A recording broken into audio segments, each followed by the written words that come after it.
नमस्कार दोस्तों, PS the professional में आपका स्वागत है। दोस्तों, रिसेंटली एक न्यूज़ बहुत चल रही है जो कि बैंकिंग सेक्टर के लिए बहुत ही इम्पॉर्टेंट न्यूज़ है। कहीं ना कहीं बैंकिंग में जो प्राइवेटाइजेशन का डिसीजन लिया जा रहा है उसे भी बहुत इफ़ेक्ट करती है। इसलिए ये न्यूज़ सबके लिए जानना बहुत ज़रूरी है कि आखिर क्या है, ये सभी बैंकर्स को पता होना चाहिए। जैसे कि आरबीआई के इंटरनल वर्किंग ग्रुप कमेटी, जिसे कि आरबीआई पैनल कहा जाता है, उसने एक रिकमेंडेशन दिया है बिग कॉरपोरेट हाउस को बैंकिंग लाइसेंस देने का, जिसे पूर्व आरबीआई गवर्नर रघुराम राजन जी और डिप्टी गवर्नर विराल आचार्य जी ने बैड आइडिया कहा है। तो आखिर ऐसा क्या है, हम सभी अच्छी तरह जानते हैं कि पूर्व गवर्नर रघुराम राजन जी ने बैंकिंग के लिए उन्होंने जो अपना काफ़ी बेस्ट किया है, उनके जो डिसीजन रहे हैं वो भी काफ़ी सही रहे हैं बैंकिंग सेक्टर में। अगर वो ऐसा कह रहे हैं तो सोचने वाली बात है कि आखिर क्या इम्पैक्ट पड़ेगा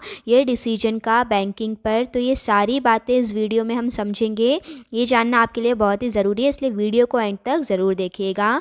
तो सबसे पहले हम ये समझते हैं कि बिग कॉरपोरेट हाउस क्या है और बैंकिंग लाइसेंस देने से क्या होगा। बिग कॉरपोरेट हाउस हमारे इंडिया के सभी बड़े बिजनेस जैसे कि टाटा, अडानी, रिलायंस, ये सभी पहले इन्हें बैंकिंग लाइसेंस की परमिशन नहीं थी, लेकिन ऐसा रिकमेंडेशन किया है। आरबीआई ने क्राइटेरिया डिसाइड किया है, यदि ये कॉरपोरेट हाउस वो क्राइटेरिया पूरा कर लेते हैं तो इन्हें बैंकिंग लाइसेंस दे दिया जाएगा। लेकिन इससे क्या होगा, ये बड़े कॉरपोरेट हाउस जिन्हें पहले कभी लोन की ज़रूरत होती थी तो इन्हें कुछ फॉर्मेलिटीज़ करनी होती थी, बट अगर इनका खुद का ही बैंक हो गया तो क्या ये वो फॉर्मेलिटीज़ करेंगे? क्या इन्हें किसी अप्रूवल की ज़रूरत होगी? बैंकिंग में आज जो आम पब्लिक का पैसा रखा रहता है, बड़ी बड़ी कंपनियां जब ज़्यादा लोन ले लेती हैं तो कभी कभी वो दिवालिया भी हो जाती हैं। ऐसे में अगर इनका खुद का बैंक हो जाएगा तो क्या ये संभावना नहीं कि इनका लॉस होता भी है तो ये इंटरनली बैंक से कवर कर लेंगे। हो सकता है आम लोगों की पूंजी का उपयोग अपने ही फ़ायदे के लिए करें।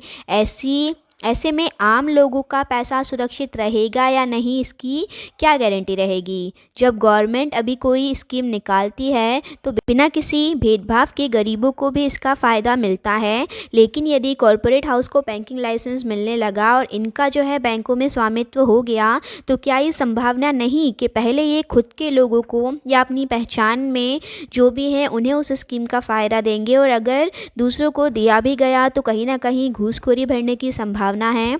इस डिसीजन को बहुत सालों से जो है अपोज किया जा रहा है और अभी इसी कारण से रघुराम राजन जी ने इसे बैड आइडिया कहा है। और हम अगर अपने पॉइंट ऑफ व्यू से देखें तो एक बात बताएं, कहीं ना कहीं ये प्राइवेटाइजेशन की ओर इशारा नहीं।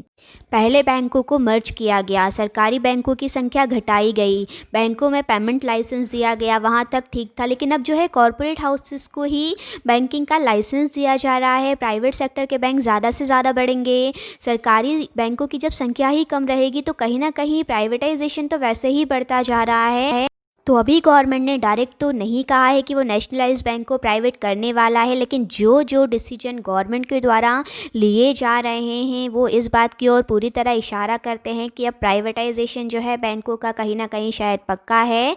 इसी से रिलेटेड एक और डिसीजन अभी जो एसबीआई ने लिया है, अप्रेंटिक की वैकेंसी वो निकाल रहा है, आपको पता होगा, उस पर एक सेपरेट वीडियो मैं बनाने वाली हूँ, वो क्या है आप ज़रूर देखिएगा, क्योंकि वो भी कहीं ना कहीं प्राइवेटाइजेशन की ओर ही एक इशारा है। तो ये सारी चीज़ें बता रही हैं कि बैंकिंग में हमारा फ्यूचर कितना सुरक्षित है। क्या हमें नई पीढ़ी को बैंक में आने के लिए प्रेरित करना चाहिए या फिर हमें उन्हें किसी और की तैयारी करने के लिए कहना चाहिए, क्योंकि बैंकिंग में आज बहुत कहीं ना कहीं कॉम्पिटिटिव एग्ज़ाम निकाल की जो यंग जनरेशन आई है उन्होंने बहुत कंपटीशन फेस किया है, क्योंकि बैंकिंग का एग्ज़ाम भी बहुत टफ होता है। उनकी सारी इतनी मेहनत के बाद अगर बैंक प्राइवेट हो जाते हैं तो उनकी उस मेहनत का क्या मतलब रह जाएगा। तो दोस्तों, आप इस बारे में क्या सोचते हैं कमेंट सेक्शन में ज़रूर बताइएगा। आपको क्या लगता है इस डिसीजन के बारे में, आप अपनी राय ज़रूर दीजिएगा। मिलते रहेंगे ऐसे ही वीडियोस के साथ। अगर कोई और जो है अपडेट हमें मिलता है, अभी बाइपर्टाइट सेटलमेंट का भी फाइनल नहीं हुआ है सैलरी और एरियर के बारे में, जब भी कोई अपडेट हमें मिलता है तो हम आपको ज़रूर बताएंगे। चैनल पे अगर पहली बार आए हैं तो चैनल को सब्सक्राइब करना बिल्कुल भी मत भूलिएगा। Thank you for watching my video.